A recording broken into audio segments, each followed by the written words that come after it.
میں، لیکن یہ بات حضرت امام احمد بن حنبل رضی اللہ عنہ نے فضائل صحابہ میں لکھی ہے۔ راویہ اس کی حضرت سیدہ عائشہ طیبہ طاہرہ ہیں۔ اگر یہ کوئی گناہ کی بات ہوتی تو وہ کبھی نہ لکھتے، اور اگر یہ کوئی بے ادبی کی بات ہوتی سیدہ عائشہ کبھی اس کو روایت نہ کرتی۔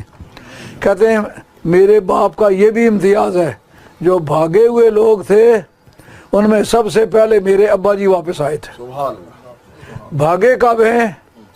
جب بسم اللہ الرحمن الرحیم۔ عزیزان، انٹرنیٹ پر آپ اکثر ایک کلپ دیکھتے ہیں جس میں پیر عبدالقادر شاہ صاحب جو ہے وہ امام احمد بن حنبل رحمۃ اللہ تعالی علیہ کی اس کتاب کا حوالہ دیتے ہوئے یہ کہتے ہوئے نظر آتے ہیں کہ حضرت ابوبکر صدیق رضی اللہ تعالیٰ عنہ جنگ احد میں بھاگ گئے تھے، معاذ اللہ ثم معاذ اللہ۔ تو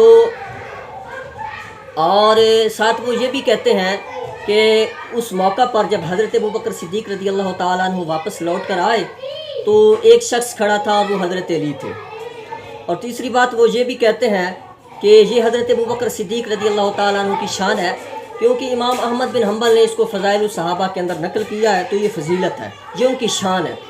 تو یہ ایسی شان تو پیر صاحب کی اپنی ہو سکتی ہے کہ کوئی شخص جو ہے کسی جنگ سے بھاگ جائے یا کسی جگہ سے بھاگ جائے، تو بھاگنا اگر پیر صاحب کے نزدیک شان ہے تو پیر صاحب کی شان ہوگی، یا پیر صاحب کے ساتھیوں میں سے کسی کی شان تو ہو سکتی ہے، لیکن ابوبکر صدیق رضی اللہ تعالیٰ عنہ کی شان نہیں ہو سکتی۔ یہ میرے پاس اس وقت فضائل الصحابہ ہے، اور اس میں روایت نمبر یہ ہے جی 259، ٹھیک ہے جی۔ اس میں ہے قالا کنت فی اول منفع یوم احد فرأیت رجلا مع رسول اللہ صلی اللہ علیہ وسلم یقاتل دونا۔ یہ روایت کا نمبر ہے جی 259، یہ آپ روایت دیکھیں، ٹھیک ہے جی۔ اس روایت میں اس کی سند میں ایک راوی ہے اسحاق بن یحییٰ بن طلحہ۔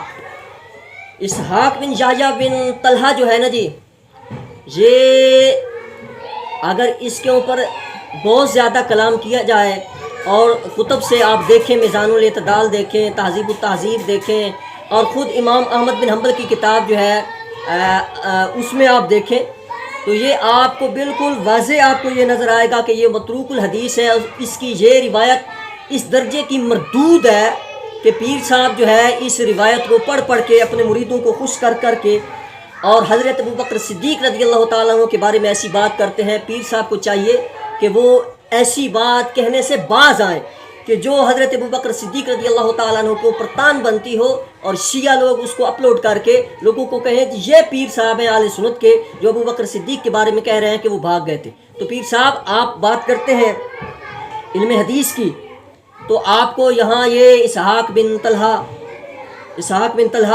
یحییٰ بن ابی طلحہ جو ہے یہ آپ کو نظر کیوں نہیں آیا، جو کہ متروک الحدیث ہے؟